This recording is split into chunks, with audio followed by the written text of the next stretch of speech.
Network Entertainment.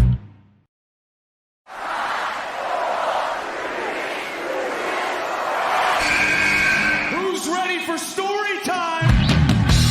What's going on? This is Xavier Woods, aka Austin Creed. Let me talk to you. Hello, WWE Universe in the Philippines. This is Charlotte. Hey everyone, this is Jeff Cobb. I have to finish the story. We are pretty deadly. Yes, boy. Yes, boy. Run! Bang! The sniper is shooting you down. This is TMDK's Robbie Eagles. Hey, this is the Cosmic Cactus, Paul London. Hello, my name is Ilya Dragunov, the Czar, the NXT champion, and you're listening to... And you're listening to... And you're listening... And you are listening... And you're listening to the Wrestling Podcast. The Wrestling Podcast. The Wrestling Podcast. The Wrestling Podcast. To the Wrestling Podcast. Yeah.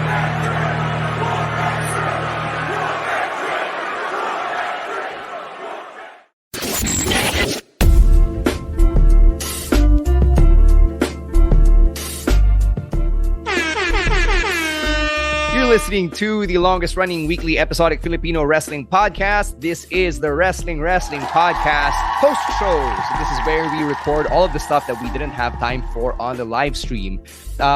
Bonus lang, gusto ko lang i-call out at i-mention that this is officially episode 700 of the podcast. So huge deal for us. Congratulations to all of us, and thank you to everyone who's been involved with the podcast in some way, shape, or form over the years. Thank you so much. It really means a lot to us that you keep supporting the podcast, and whether it's by you being a follower or a listener, someone working behind the scenes, whether in the past or in the present, we really appreciate and acknowledge all of you. Maraming salamat, and we can't wait to celebrate with you all when we celebrate our 10th anniversary this April. So in about a couple of months, we're going to do it big. We're going to celebrate all of the milestones. Kasi syempre, mas malaki pag 10th anniversary, diba? Versus episode 700. So yun, just a brief moment of celebration before we get to the bonus stuff that we have to talk about, starting off with some not so good news. So we talked about this nung weekend reactions episode natin nung Monday.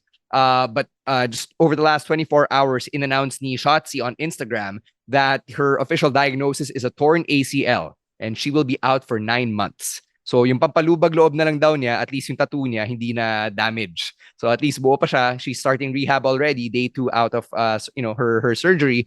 And it sucks kasi, just when there was a bit of momentum going for Ate Shotzi, biglang nangyari to. And we're not going to see her again until probably Survivor Series or maybe the Royal Rumble if they decide to hold her off until then. Yeah, the ACL injuries are one of the worst injuries in sports, diba? So 6 to 9 months is a conservative estimate for something like that. And wala naman din tayo masasabi other than we wish her all the best. It sucks, yes, diba? And we want her to get better so that we can see more of her down the road. I saw the spot, and it's one of those things that I hate the most because it's not one of those. It's not one of those big impacts. It's kind of if you've jumped from the apron to the floor, it's Which kind of a big impact. Yep. But it's still one of those innocuous things that you normally don't expect to get hurt on. Kaya ang sakit ang frustrating panoorin. Nah, it's just a drop down to the floor. It's a few feet, right? Sorry, not a few feet. A few, some distance from that, from the top of the apron. But it just really sucks. And 6 to 9 months or upwards of 9 months is a bad time to be sidelined for. Your entire year is done. Wala ka nang gagawin kundi maging sedentary sa bahay. So it really sucks, and I hate that it happened to Shotzi. I've known way too many people who have torn their ligaments on their knees by doing non-insane things. So it really, really is annoying. So yeah, I tore my MCL from walking. I don't know if you guys know this. So no, we don't. We don't know. I tore my MCL on my right knee from just walking. It's the tapilok ko. So really, freak accidents happen every day, man. Yeah. I don't want to say this to scare everyone, but you guys, if you're listening to this, you're wrestling fans, obviously. So you should know that this is how ligaments get torn, especially if you're a little older. So yeah, sorry to keep you up at night with this information. And get well soon, Ate Shotzi. Get well soon, Ate Shotzi. Get Love well the soon. Wrestling podcast. All right, let's go to SmackDown, where Bailey and Dakota Kai had a very short interaction nung episode last week. So it was a backstage segment. Sabi ni Bailey kay Dakota Kai, she doesn't trust Dakota even after Dakota came to Bailey's aid nung inattack sila ng Damage Control or ng Kabuki Warriors, NEO Sky. So there's a bit of self-awareness on Bailey's part kasi alam niya na Dakota was part of those conversations where the rest of Damage Control were talking shit about Bailey behind her back. So I actually appreciated this bit of storytelling kasi it's Bailey herself telling the audience na hindi ako tanga. Alam ko na nandyan ka, diba? It also tells us na Bailey has been watching SmackDown. Diba? It's a TV show and that these conversations, while they're supposedly hidden away from view, like any normal person, diba, you can watch SmackDown the next day and be like, oh, pinag-uusapan nila ako backstage. So I just appreciate this little bit of storytelling and at least may konting intrigue pa rin as to where Dakota Kai's true loyalties lie. I'm just gonna go off this rabbit hole and say if Bailey, the wrestler, watches SmackDown, then does that mean that Bailey, the wrestler, is a real person and not a character on TV? And if that's the case, then is like, diba, parang yung meta narrative niya of what is real and what is not. But anyway, I like how they're just putting Dakota Kai in the middle of it. So it gives her more to do, I guess, kahit injured siya. Diba? So it gives her a different side and it adds tension to the story. So ako din, I really like this one. Mm-hmm. This is one of those things that make me have faith in the Triple H creative administration, diba? Kasi when they turned, or when Bailey turned on them, wala si Dakota Kai. And then when she appeared next week, diba, she was on Bailey's side, right? So if you watch the shows, as you mentioned, right, you would know that, yeah, Dakota Kai was part of those conversations. She was othering Bailey as well. So it's, you don't even have to watch you don't have to watch the show back to know that that Dakota Kai was being awkward with her as well. It's one of those things that you can just see in the segments itself. It's really plain to see. Kaya I like that they're acknowledging this. It shows that every little detail is accounted for, and it's a little unrelated here, but it makes me feel that they have a plan for the whole Cody and Rock thing. So it's one of those things that is pretty satisfying to see unfold. So this is on top of what you guys already said. So I like this. May pagtutunguhan siya, diba? And it's those things that reward close viewers or regular viewers. Mm-hmm. All right, let's go to Raw now. And in probably one of the wildest things to happen since the WWE and UFC merger into TKO. Ito na-integrate na yung UFC into WWE programming because they had Mike Chandler sitting at ringside calling out Conor McGregor on Monday Night Raw. So, to me, it's just funny that this happened, especially because growing up in college, especially, and when I was a young professional, I would have these MMA bros coming up to me, making fun of my wrestling fandom. Na, I watch the real shit. Ito, totoong sapakan, totoong away. And now UFC and WWE, they're in the same company. Not only that, we see firsthand that UFC is really taking from the WWE playbook. Diba? And now the UFC is part of WWE canon. Yeah, lahat ng sports, but UFC in particular because of all these MMA bros. Like basketball bros don't give me as much crap as MMA bros. I don't know about your experience. Shout out mo na yung group. Shout out mo na sila. Do it. But these MMA bros just couldn't shut up about it back in the day. And now their boy Mike Chandler is calling out their other guy, Conor McGregor, on freaking Monday Night Raw. How crazy is that? I think before Chino starts, the biggest the biggest MMA bro to eat his shit, diba, is none other than Dana White. Because Dana White has made a career out of trashing the company and then trashing the business, diba? And then yung palang ending niya is he'll have to share the company with the pro wrestling geeks. Diba? So that's the biggest fuck you to the MMA bros out there.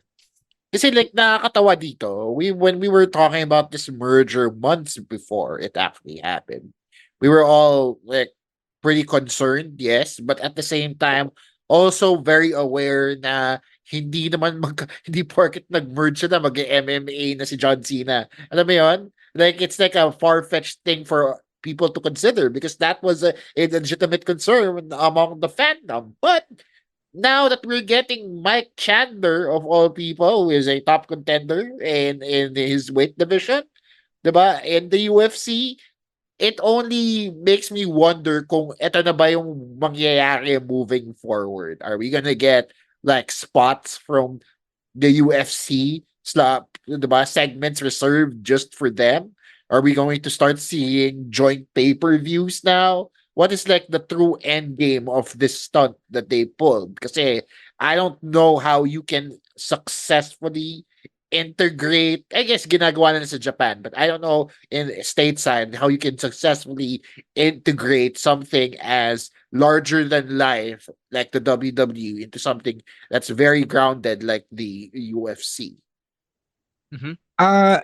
Yeah, I wasn't surprised that it finally happened, diba? But ang sa akin lang is I don't know really how effective it was gonna be, diba? Like they did a promo spot for the UFC on Raw. Like, yes, mas malaki yung overlap ng mga wrestling fans na MMA fans. Like, I have seen a lot of those. Like, wrestling fans first who are then MMA fans. Than the opposite na MMA fans who are proud wrestling fans. Mas marami yung wrestling fans pa rin. But, alam mo yun, I don't know. Obviously, I'm not the target audience because I don't watch the UFC. But I just want to know, like, did this work? Did this work for the UFC fans? Did the UFC fans who are also WWE fans like the fact there was a UFC spot? So, yun lang naman ang gusto kong malaman. And I don't know. Pinag-usapan siya sa MMA Instagram at least. I saw a few reels pop up from ESPN MMA and the like. So, at least may buzz siya. If that was their goal, then congrats, I guess. I guess, I mean, yeah. they were able to maximize the fact that they were in Anaheim kasi it was easy to make this happen. Plus, the Netflix people were there, so they got a little spot on the show as well. So it was just a very entertaining couple of segments featuring these normally non-WWE entities. Yeah. Well, I don't know. Ako naman, I'm not the target market, so I guess I can't comment on whether this was a good move. Because for all I know, it worked, and I just, it just wasn't for me. So yeah, as long as it didn't derail the show, diba? So I guess it's okay. Yeah. Yun lang. Up yours, MMA bros. Nakakatawa si Conor McGregor. Wasn't he also calling out the wrestlers back in the day? And he was calling wrestling fake and all that, diba? Using the F word on Twitter. Ironically, using plays from the wrestling playbook, diba? Yeah. Oh, siya yung pinaka-blatant of all the big MMA stars. Jeez. Magandang araw para sa mga mas nakaka-lurky na storya, mas masayang kwentuhan, mas nakakautot sa kaligayahan na chismisan, mga kaabang-abang na storya. Aba, tutok na lagi sa Tambalan Podcast! Anyway, let's cross over to AEW and let's start with some meta talk first kasi ito nag-iusap-usapan on wrestling Twitter over the last couple of days. So O'Shea Jackson Jr., the son of O'Shea Jackson aka Ice Cube, he got backlash from AEW fans kasi he got interviewed by Chris Van Vliet. So there's this reel that went viral.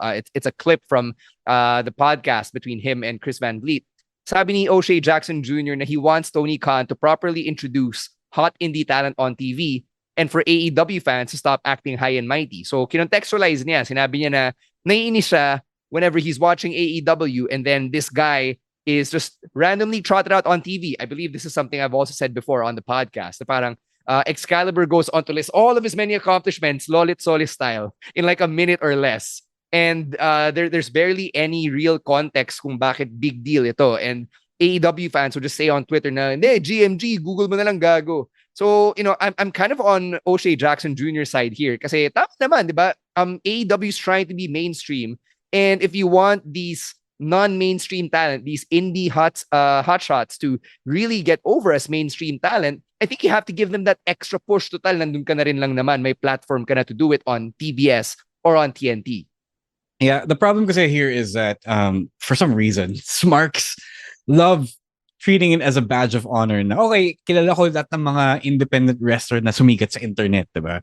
Kilala ko si Commander. Kilala ko si Volador Jr. Yeah, like, once upon a time, I was kind of like that as well, diba? When, the indie guys, the ROH guys would come to WWE back in the late 2000s and the early 2010s. I was like that as well. Pero I don't know if I was, maybe I was, yeah, sure. But, in the business, when you're in here and you actually have to do the promoting, as part of the show and not just as part of the management team, diba? As part of the marketing team, diba? You really do have to do a lot of promoting. And I think Chino knows this as well as someone who books shows and stand-up comedy, diba? You do have to show people the work of the talent that you're bringing in. Because even though, yes, Google is free, you do have to curate the things and show the fans who may not be familiar what to see, what to look at, diba? Kasi ikaw yung nagme-myth make for the visitor or for the newcomer that you're bringing in. So you get to shape that narrative, and you get to or you have to shape that narrative, actually, not just get to. You have to do that because you will decide how they fit into your universe, to your show, to your roster, diba? And it's not fair to have to rely on yung mga fans to just do all the legwork of Googling. Like, people like to call WWE fans, morons, quote unquote, for needing to have the info spoon fed. The thing is, the spoon feeding is effective in making a guy or a girl prestigious when the first moment they set foot on WWE TV or NXT TV, diba? Like they did this for Brian Pillman, diba? Even though there are years worth of work that Brian Pillman has in AEW, they still assume that not everyone knows who Brian Pillman is, and did him the courtesy of introducing him to the crowd. Diba? And this is the NXT crowd. The NXT crowd knows who the people on the internet are, diba? And they still did that. So it's master marketing from WWE, and they understand that.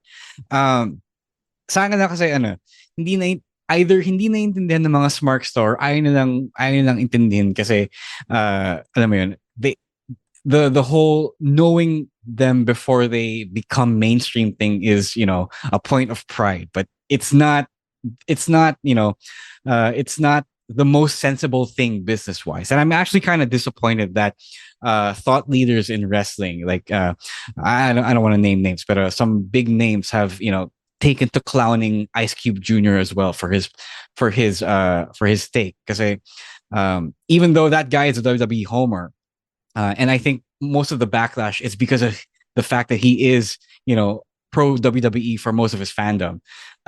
May point naman yung sinabi niya. Like, we all want to know. Like, we really do not have the whole time to look people up on the internet. As much as I want you to, we just do not. Yeah, I agree with all your points. Kasi AEW is trying to appeal to the larger audience out there, diba? They want to be seen as competition to the WWE, and I don't know how they can do that if they don't know how to market their wrestlers properly. If they're just going to allow people within their limited circles to run things and to say, "Oh, eto magaling to, bakit siya magaling? Basta magaling siya." Instead of actually showing us proper vignettes or packaging the person properly. WWE didn't just do this for Lexus King. They also did this for Cody when he came back. They did it for Punk. Diba? When Punk addressed all that time, he was out of the WWE. Diba? They didn't need to do that. These were big name guys, but they still understood the importance of laying the groundwork for their audience. Diba? People will say that it's spoon feeding, but I say it's just important to provide context for the character that you want to build, for the wrestler that you want to push. And so, dun panalo na yung WWE dun.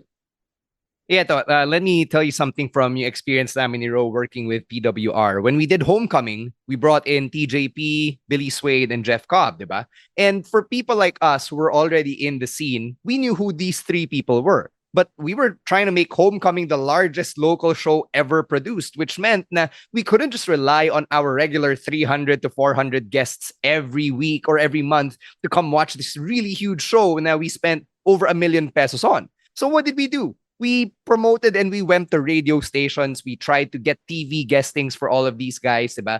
We tried to get as many bookings as we could to really maximize the media exposure for TJP, for Billy Swade, and for Jeff Cobb to reintroduce these people or to let people know na these are wrestlers na merong Filipino blood. They've made it abroad and now they're performing here in the Philippines. That's actually hardworking marketing. And to tell your fans or to tell viewers na, ay, Google mo na lang to. To me, as someone who's done marketing for wrestling, it tells me na medyo lazy ka. You're not as hardworking because you're not willing to put in the effort to get the mainstream audiences invested in these names na, yes, medyo matunog, but who? Like 1% of your market? 2% of your market?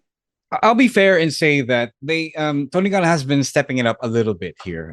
The fact that Excalibur gets to run down the credentials and all that is actually a good step.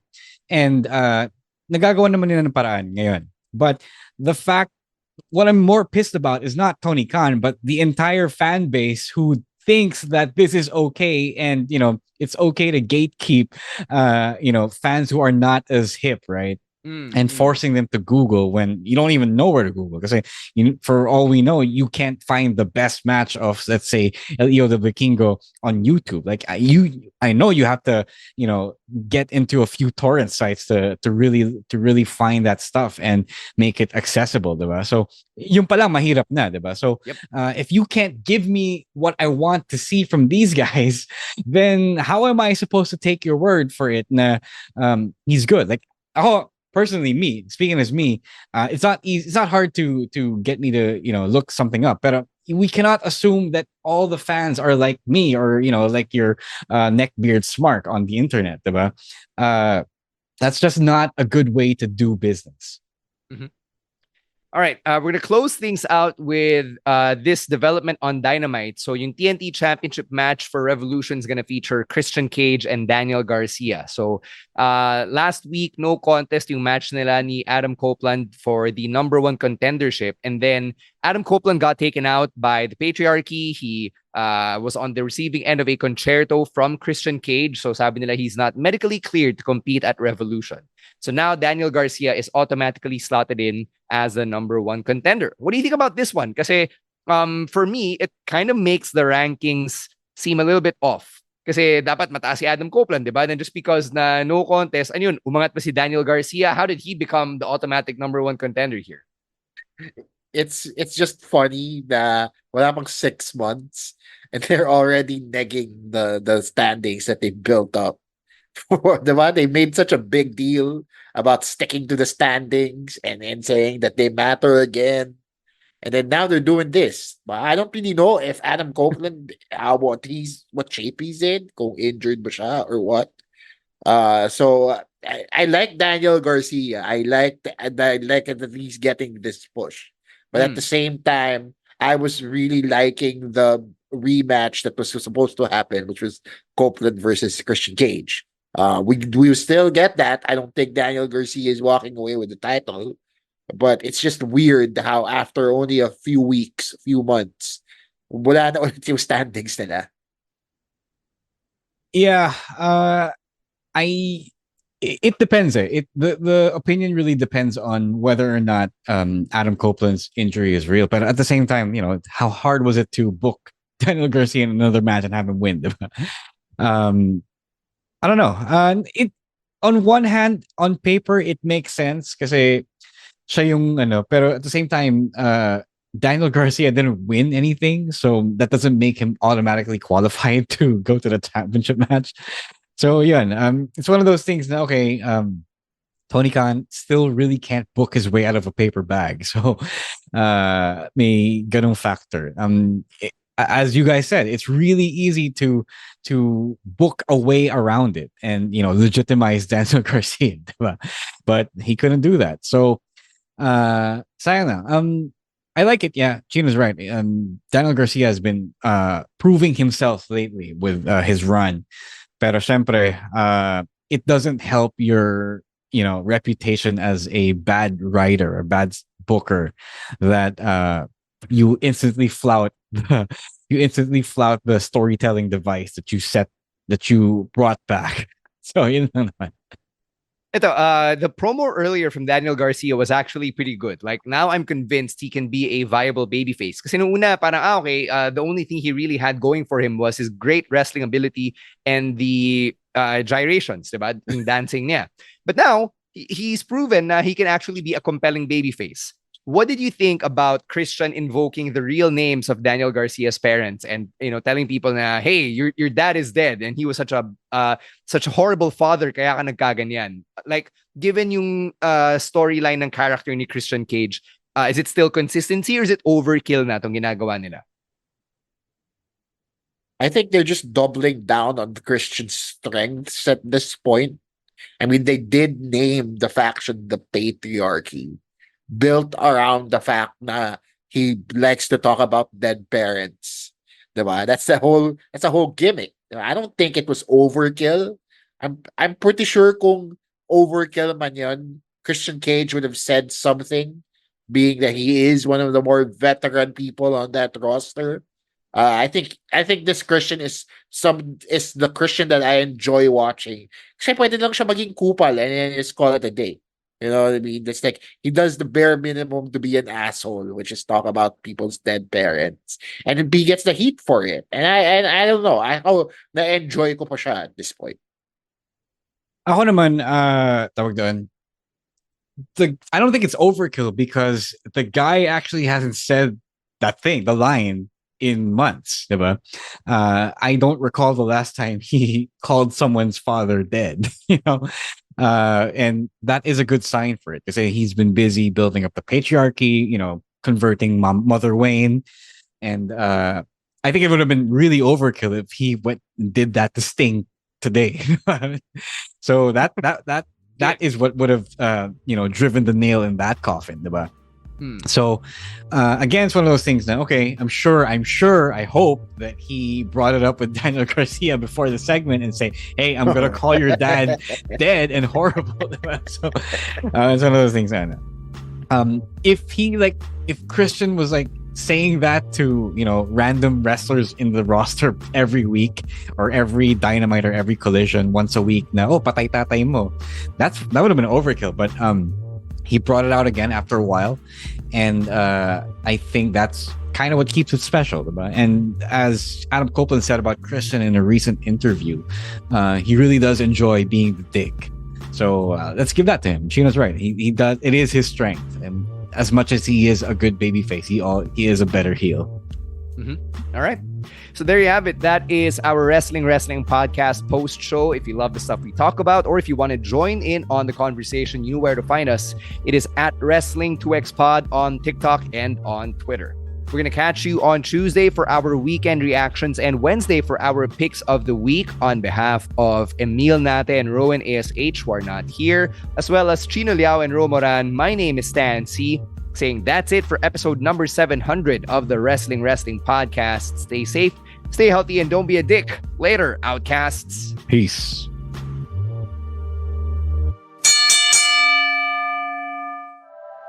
The opinions of podcast creators, hosts, and guests are not necessarily reflective of the official stance of the Pod Network Entertainment, its hosts, or other network programs. The content created by the people behind the podcast is personal and not meant to harm any religion, ethnicity, group, organization, company, or individual.